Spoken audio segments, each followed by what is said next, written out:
మరి నువ్వేంటి వాట్సాప్ స్టేటస్లో ఫీలింగ్ లోన్లీ అని పెట్టావు? అదెందుకు చెప్పు ఫస్ట్.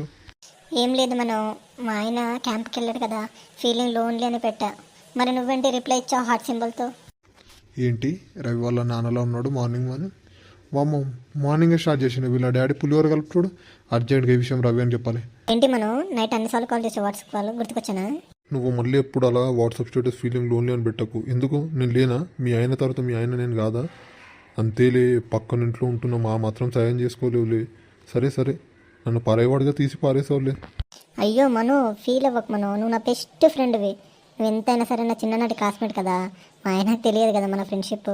సారీ సారీ, ఇప్పటి నుంచి ఎప్పుడు నేను వాట్సాప్ స్టేటస్ ఫీలింగ్ లోన్లీ అని పెట్టాను, ఓకేనా? నువ్వు హ్యాపీగా ఉంటేనే కదా నేను హ్యాపీగా ఉండేది. నువ్వు అలా ఎప్పుడు పెట్టావని నా మీద ప్రామిస్ చేయాలి. ఓకే మనం, నీ మీద ప్రామిస్. ఇప్పటి నుంచి నేను ఎప్పుడు ఫీల్ అవ్వను వాట్సాప్ స్టేటస్ లోన్లీ అని పెట్టాను, ఓకేనా? అమ్మయ్యా, ఇప్పుడైనా హ్యాపీగా ఫీల్